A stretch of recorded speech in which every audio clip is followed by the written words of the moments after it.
Olá, tudo bem? Boa noite, bom dia, boa tarde para você que está acompanhando essa gravação. Hoje nós vamos entrar no segundo episódio da série Mergulhando no Evangelho. Nós estamos no livro de João, hoje o capítulo 2. Nós lemos semana passada o capítulo 1, lemos sobre o Verbo que se fez carne, a palavra viva encarnada, a palavra eterna que se fez homem e habitou entre nós, né? Vimos ali a separação dos primeiros discípulos, a revelação de Jesus por meio de João Batista, que o anunciou. E hoje nós vamos dar continuidade no capítulo 2. Vamos ler agora o primeiro milagre de Jesus, a transformação da água em vinho, o que esse relato nos mostra, nos ensina, o que a gente pode absorver dele, tá bom? Então vamos meditar, vamos fazer uma oração e logo em seguida a gente começa a nossa leitura, tá bom? Feche os olhos. Pai querido e amado, nós te louvamos e te agradecemos por essa oportunidade, mais um dia de podermos ler esse livro. Nós te agradecemos por esse livro que há tantas gerações, há 2 milênios, tem trazido tantos benefícios, tantos ensinamentos, tantas riquezas de detalhes que através do teu discípulo, teu apóstolo, foi deixado para nós, meu Pai, que essa palavra viva, eterna, penetre na nossa mente, no nosso coração, faz nós conhecermos os teus pensamentos, os teus sentimentos, que o Senhor modifique a nossa mente, para que tenhamos a tua mente, o teu coração. É o que nós te pedimos e te agradecemos. Em nome do Senhor Jesus. Amém. Graças a Deus. Amém. Então vamos lá para a nossa meditação. Capítulo 2, né? Versículo 1, diz assim: a água purificada é transformada em vinho. 3 dias depois, houve uma festa de casamento no povoado de Caná da Galileia. A mãe de Jesus estava ali, e Jesus e seus discípulos também foram convidados para a celebração. Um detalhe interessante aqui, né, gente, que essas festas judaicas, esses momentos de celebração, de comunhão, eram algo muito valorizados, né, ali naquele contexto. Era um momento de união, de celebração, né, de confraternização. E era um momento de alegria, né? Onde ali, principalmente na festa de casamento, estava se unindo o homem e uma mulher, se formando uma nova família. Então era um momento de muita festa, né? De muita celebração, de música, de dança, de alegria. E Jesus e a sua mãe, que estavam ali para... Jesus estava para começar o seu ministério junto com seus discípulos, não deixou de ir a essa festa, né? Ele ali celebrou, certamente, junto com os convidados, né? Festejou. E é algo que a gente traz para os nossos dias de hoje, o quanto isso é saudável e importante também, estarmos em momento de comunhão, de família, de celebrarmos, né? Esses momentos importantes, coisas que muitas vezes até mesmo a religiosidade acaba colocando certos empecilhos, né? Falando que não convém, que você não pode dançar, que você não pode se alegrar, que você não pode estar ali celebrando, até mesmo com pessoas que não têm, de repente, a mesma fé que você, mas ali naquele momento um objetivo unia aquelas pessoas, né? Que era de comemorar a união daquele casal. Então, independente se essa festa vai ter música, vai ter até bebida alcoólica, né? Mas o importante ali era a intenção, era estar ali em comunhão, a celebração. E Jesus, principalmente, tinha um propósito também muito maior, né? Que era levar o reino, mostrar a sua glória, mostrar o Pai, né? A glória do Pai no Filho. Então ele não deixou de participar e nem de levar os seus discípulos ali para aquele momento, né? E aí diz, né, no versículo 3: durante a festa, o vinho acabou. E a mãe de Jesus lhe disse: eles não têm mais vinho. Maria, a gente vê, gente, que era uma pessoa piedosa, né? A história já nos mostra isso. E ela, através dessa atitude, ela mostrou um ato de compaixão com aquela família ali, com aquele casal, porque o vinho representava a alegria da festa, né?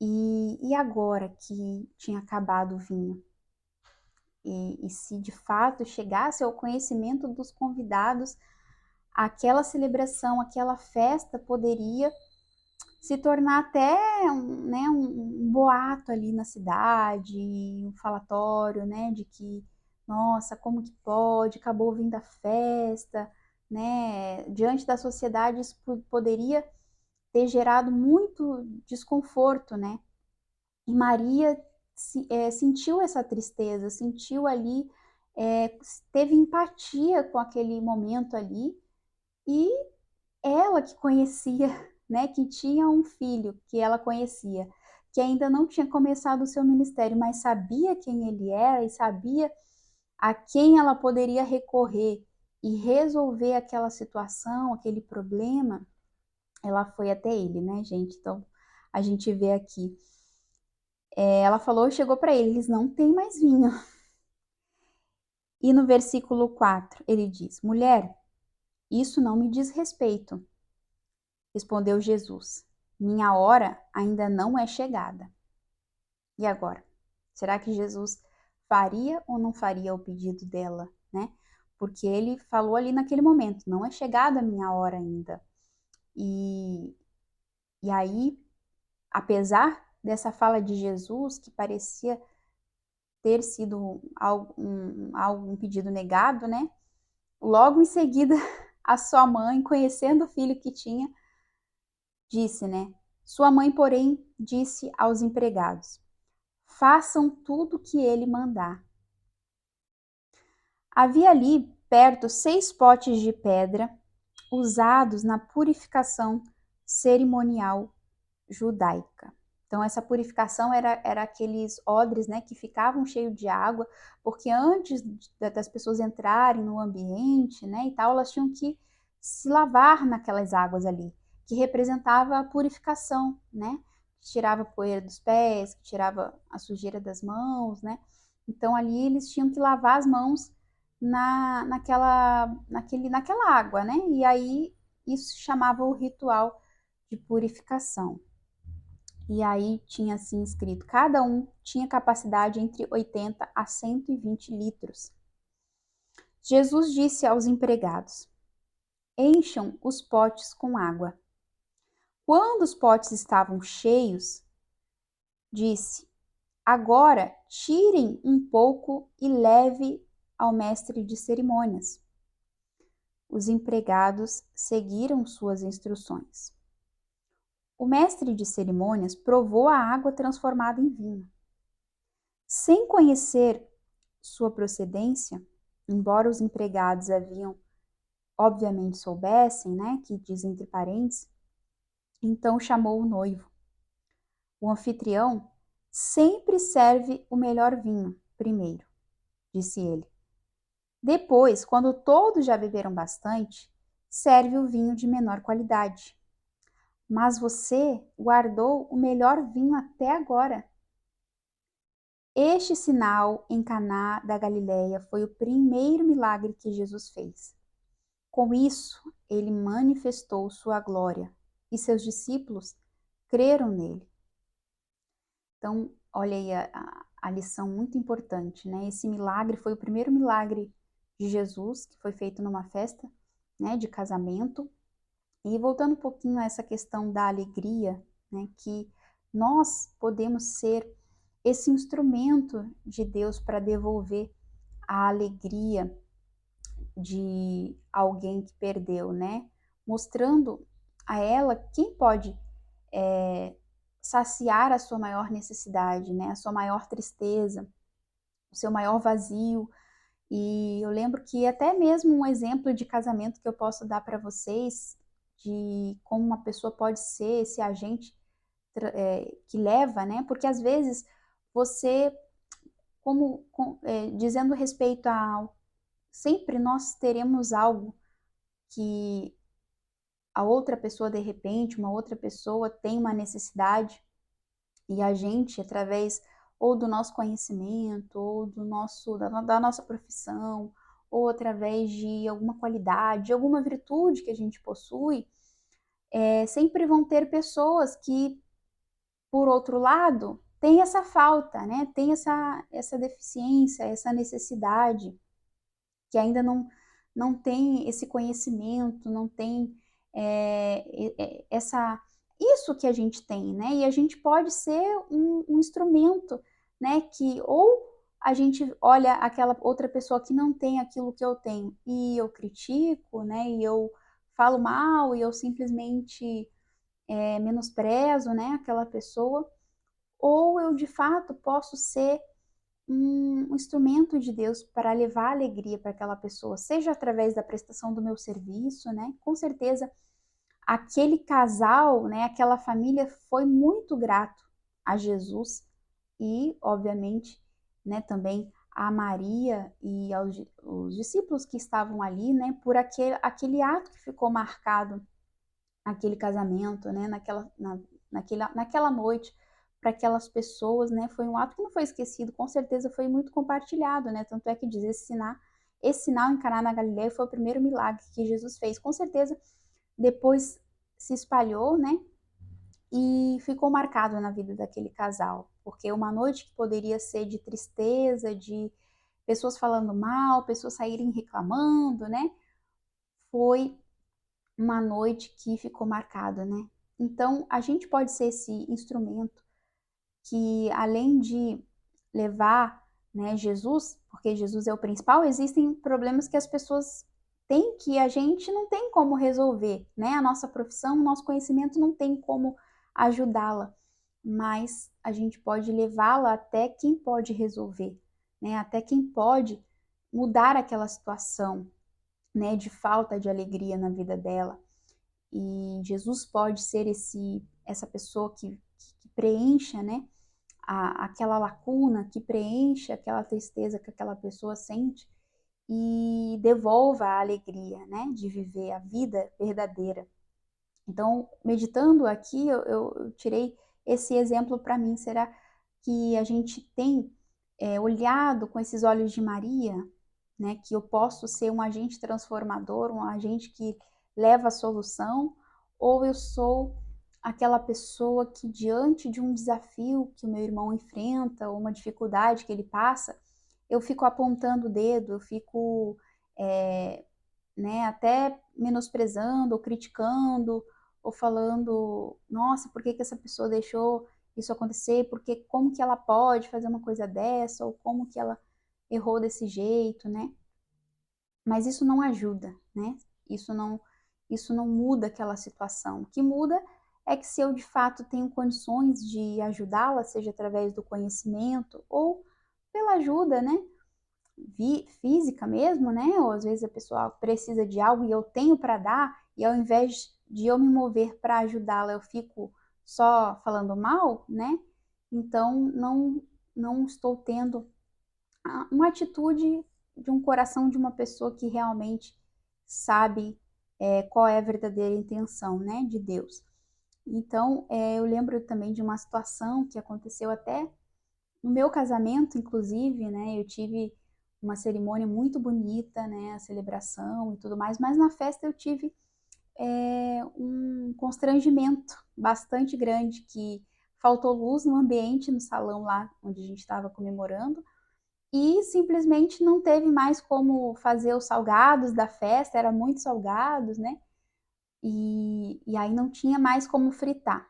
E aquilo eu lembro que me deixou muito triste, eu comecei a chorar, porque eu comecei a lamentar, né? Porque assim, as pessoas estavam esperando a comida e cadê a comida? Tinha acabado a comida. Não tinha, aliás, não tinha acabado, não tinha nem como fazê-la, né? Não tinha como fritá-la, porque acabou a luz, a moça lá da fritadeira não podia fazer. E eu chorando, chorando e triste e tal, por aquela situação, já fiquei imaginando, nossa, o povo vai sair daqui falando mal, vai isso, aquilo outro, porque as pessoas falam, né? Não procuram saber muitas vezes o motivo ou porquê e simplesmente reclamam e criticam e falam mal. Então isso já tinha me consumido ali, e ali, aquele momento ali, quis me tirar a alegria da festa, literalmente. Mas eu tive uma amiga, aliás, duas amigas, que elas me puxaram para o canto, me deram uma palavra assim que foi de encontro à minha alma, ao meu coração, e eu lembro que, né, ali ela passou uma força, falando para não olhar para aquilo ali, que aquilo era insignificante, que o mais importante eu já estava recebendo, que era a bênção de Deus, a bênção no meu casamento, e que o meu casamento ia ser uma bênção, ia ser uma referência para muitos casais, que a gente ia ser muito abençoado, muito usado por Deus, aonde a gente fosse e tal, e foi falando, e ali aquela palavra foi me consolando, e ela foi me alegrando, daqui a pouco ela fala, tira, vamos enxugar essas lágrimas, passa aí a maquiagem, retoca a maquiagem, vamos tirar foto, vamos aproveitar esse momento. E aí ela me levou para junto do Marcelo, e eu, na princípio, estava toda desanimada, ali já comecei, né, a abrir um sorriso por causa do seu consolo, por causa da sua motivação, por causa daquela palavra dela de ânimo, né, para me ajudar a focar no lado bom daquilo que estava acontecendo naquele dia e tirar o foco do que deu errado, né? E foi um bálsamo para minha alma. E aí eu logo enxuguei as lágrimas e fui tirar foto, e ela me ajudou a fazer várias poses e tal, né? E aquele momento, né, eu esqueci daquela tristeza, e realmente ela foi um instrumento de Deus para me devolver a alegria e fazer eu focar naquilo que era mais importante. Então a gente pode ser, né, esse instrumento, assim como Maria foi, assim como essa amiga foi para mim lá naquela noite, que poderia ter tido né, um outro fim, enfim, ela, com a sabedoria dela, com a luz que ela tem dentro dela, que até hoje ela é minha amiga, ela me trouxe a alegria de volta, né? Então, que a gente seja um instrumento que possa levar, né, a alegria para as pessoas. E aí diz, né, continuando, que Jesus fez essa transformação, né, e manifestou a sua glória, né? E a gente sabe também que foi um símbolo também, porque ali estava chegando o vinho novo, né? Jesus estava mudando aquele ritual de purificação e tudo mais, e ele estava ali começando o seu ministério para estabelecer a nova aliança, né? E o vinho ali representado que representava o sangue dele, o sangue da nova aliança, e que representa através do vinho, né? Então tem vários significados, várias reflexões que a gente pode trazer dessa dessa meditação, e ali foi o momento que os discípulos creram nele, né? E aconteceu esse milagre extraordinário, né? E vamos agora para o versículo 13, né? Que Jesus purifica o templo. Versículo 13, né? Diz assim: Era quase época da festa da Páscoa judaica. Olha como o povo lá gostava de festa, né? Era quase época de festa da Páscoa judaica, de modo que Jesus subiu a Jerusalém. No pátio do templo, viu comerciantes que vendiam bois, ovelhas e pombas para os sacrifícios. Também viu negociantes em mesas, trocando dinheiro estrangeiro. Aí, gente, só dando uma breve explicação sobre a respeito do sacrifício, né? O sacrifício era um ritual na cultura judaica que Deus, através da lei de Moisés, estabeleceu para que as pessoas pudessem refletir sobre os seus pecados, né? Ali elas iriam ver que era uma simbologia, né, do Messias que viria, que foi o Cordeiro que desceu do céu. Antes de, antes de mesmo de Deus estabelecer esses rituais, ele já tinha prometido o Cordeiro que desceria do céu, o Cordeiro vivo, né? Que seria sacrificado pelos nossos pecados. Então, era um símbolo do Messias que viria. Então, uma forma antes da promessa se cumprir, de Jesus vir a esse mundo, Deus estabeleceu para que fosse amenizado, digamos assim, a culpa, né, pelo pecado, pelo erro, para que a pessoa ficasse ali registrado o quanto o pecado dela causava sofrimento, né? Então, Deus estipulou o sacrifício através do cordeiro, né? Ou quem não tinha condições de comprar um cordeiro ou ter um cordeiro, ela teria como comprar, dependendo de cada condição, às vezes até uma rolinha. Enfim, não era só o cordeiro que Deus estipulava. Ele estipulava o cordeiro para quem tinha condições de comprar ou para ter, ou de ter, né, essa criação e ir lá e sacrificar. Só que esse sacrifício, ele tinha um símbolo muito espiritual. E a religião começou a mercadejar isso, começou a querer lucrar em cima disso, começou a banalizar isso, né? Então, a gente vai ver logo mais à frente a ira de Jesus da forma como eles estavam vulgarizando o sacrifício. Porque tinha todo um preparo, tinha todo um espírito de oração, de santificação, né? Que aquela pessoa, ao levar até o templo e sacrificar aquele animal, tinha. E simplesmente eles fizeram ali, facilitaram, né? Ou banalizaram, colocaram ali e estavam. A pessoa chegava lá, pegava o dinheiro, trocava o animal, nem conhecia o animal direito, não sentia assim, né? Praticamente não orava, não refletia, não sentia aquela dor, que o principal objetivo tinha se perdido, né? Então, ali estava se fazendo comércio, né? Esse foi a revolta de Jesus. Então, a gente vê aqui logo em seguida, no versículo 15. Jesus fez um chicote de cordas e os expulsou a todos do templo. Pôs para fora as ovelhas e os bois. Espalhou as moedas dos negociantes no chão e virou as mesas. Depois foi até aqueles que vendiam pombas e lhes disse: tirem essas coisas daqui. Parem de fazer da casa de meu pai um mercado. Então, diz no versículo 17: então os discípulos se lembraram dessa profecia das Escrituras: o zelo pela casa de Deus me consumirá. Então, ali, qual foi o motivo da ira de Jesus? Porque afrontaram ele, porque pisaram no calo dele, porque humilharam ele, porque magoaram ele? Não. Eles ali estavam desonrando a Deus, desonrando ao Pai. Eles estavam cuspindo na cara de Deus, eles estavam literalmente negociando, mercadejando a palavra de Deus. E não é diferente, né? Nos dias de hoje, quando as pessoas pegam significados muito profundos, significados muito de uma profundidade muito grande e simplesmente banalizam ou mercadejam isso. Falam, olha, se você fizer essa campanha, se você fizer esse propósito, se você der tantos passos, se você pagar esse valor aqui, fizer esse voto, esse dinheiro, então você vai ser justificado por Deus, né? Você vai. Quando na verdade não era esse o significado, né?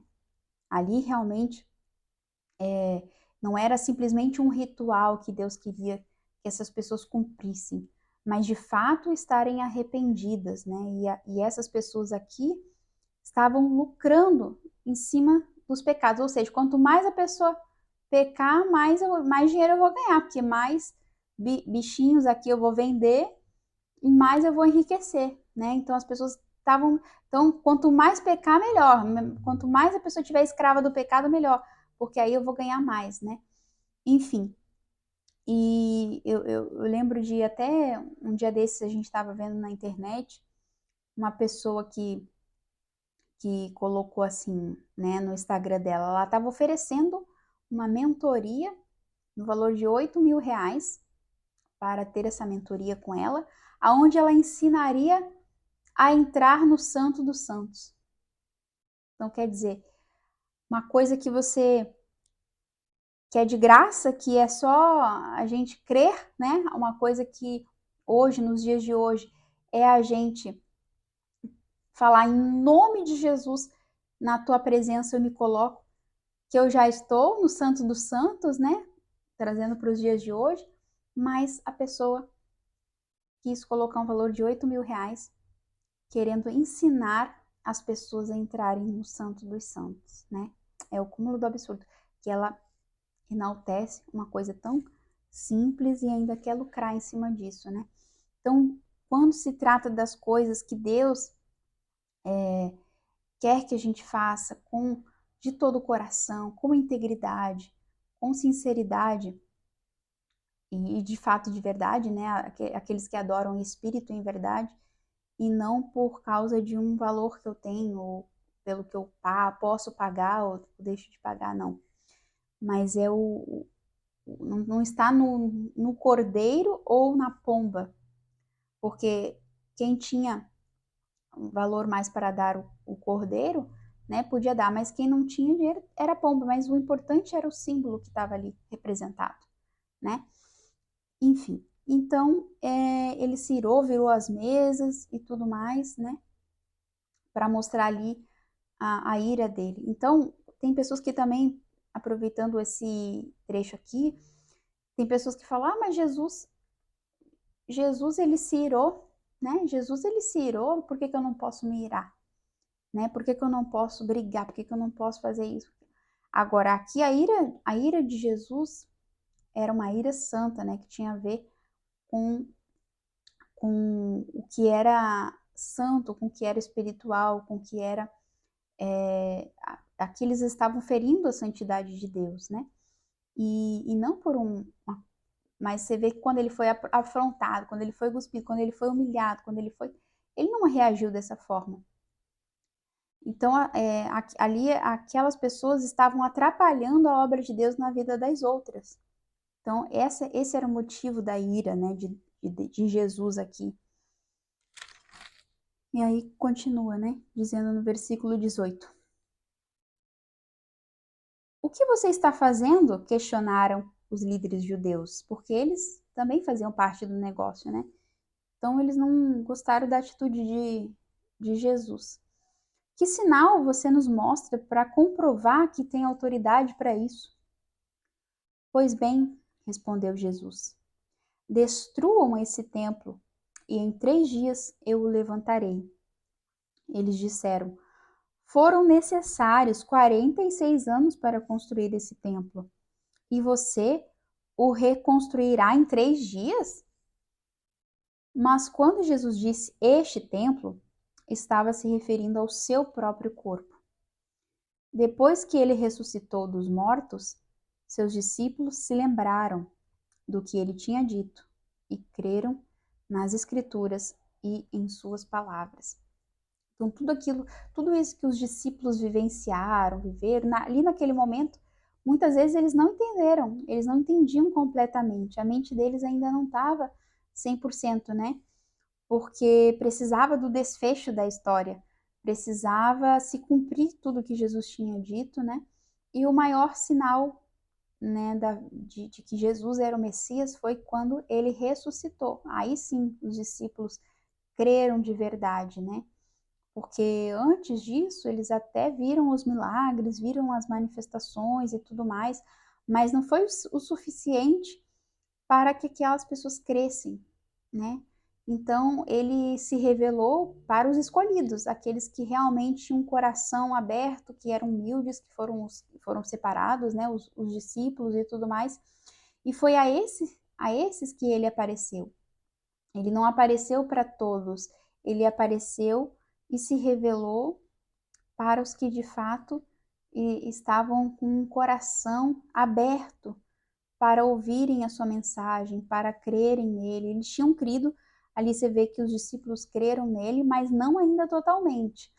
Eles creram 100% mesmo, foi quando Jesus ressuscitou. Então aqui não estava muito claro, mas quando João escreveu o livro, já tinha se passado, né? Jesus já tinha ressuscitado, já tinha se passado um tempo e tal, como a gente falou no outra meditação, foi por volta do ano 80, 90 depois de Cristo. Então, quando foi escrito esse livro de João, já tinha passado todos esses acontecimentos e João já sabia o porquê que Jesus tinha feito aquilo no templo, né? E falado que o sinal, o maior sinal, era o sinal da ressurreição, que provaria que ele era o Messias mesmo. Aí, continuando, né, diz no versículo 23, por causa dos sinais que Jesus realizou em Jerusalém durante a festa da Páscoa, muitos creram nele. Jesus, porém, não confiava neles, pois conhecia a todos. Ninguém precisava lhe dizer como o ser humano é de fato, pois ele conhecia a natureza humana. Então, ali naquele momento, os discípulos ainda não tinham conquistado esse dom, essa habilidade de Jesus de conhecer a natureza humana. Mas a gente, ao ler os evangelhos lá na frente, a gente já consegue ver os discípulos falando a respeito da natureza humana, como que ela reage, como que ela é e tudo mais, né? Falando da maldade que há na natureza humana, da inclinação ao pecado que há na natureza humana. Então, Jesus não confiava plenamente nessas pessoas que aparentemente, né, se mostraram interessadas na sua mensagem ou que creram ali nos milagres. Na verdade, elas se deslumbravam, né? Mas como ele sabia que uma pessoa, ainda que contém a natureza humana, ela não consegue crer verdadeiramente nas coisas de Deus, então ele não confiava naquelas pessoas, né? E a gente, meditando no Evangelho, a gente passa a se conhecer, a conhecer o que é a verdadeira natureza humana. E, lógico, antes de olhar para o outro, de querer conhecer o outro ou julgar as atitudes do outro, a gente só consegue ter esse discernimento que o Espírito Santo nos dá quando de fato a gente mergulha para dentro da gente. E quando a gente vê aqui nos evangelhos Jesus descrevendo a natureza humana através das atitudes, das reações dos fariseus, dos religiosos, por exemplo, e até mesmo dos discípulos que ainda tinham uma natureza humana, né, não é verdade? E ali eles erraram muitas vezes, eles queriam ainda se aproximar de Jesus por causa da glória que ele poderia dar, né? E a visão deles era vaidosa, ainda era egocêntrica, ainda era egoísta, né? Era visando os próprios benefícios, como se eles estivessem ali de Jesus e eles iriam obter vantagens por isso. Então, iriam se beneficiar e tomar, né, Roma e tudo mais. Mas depois, quando Jesus foi ensinando a eles e se revelou a eles, aí sim que eles puderam verdadeiramente identificar que eles precisavam morrer, que eles precisavam se despojar daquela natureza humana, né? E só assim poder receber o Espírito Santo e ter a natureza de um filho de Deus, né? E tendo essa natureza, a gente consegue tanto identificar os nossos pecados, né? Como também podemos ajudar, ensinar o outro, o próximo, a também fazê-lo entender que a sua natureza humana precisa morrer e que só nascendo de novo a gente é capaz de ver a glória de Deus, de entrar no seu reino, de contemplar e ser mudado, né, num outro homem, numa outra mulher. E a gente vai ver isso no capítulo 3, né, do encontro de Nicodemos com Jesus, tá bom? Então, se você puder meditar mais a fundo, né, e depois a gente vai, no próximo capítulo, entrarmos na mensagem do encontro de Jesus com Nicodemos, no capítulo 3, tá bom? Foi muito bom estar aqui com vocês, mais uma meditação, espero que de alguma forma a gente tenha acrescentado, né? Que o Espírito Santo venha iluminar, continuar iluminando a nossa mente, o nosso coração e nos capacitando para fazer a sua vontade, tá bom? Um abraço, Deus abençoe e até o próximo.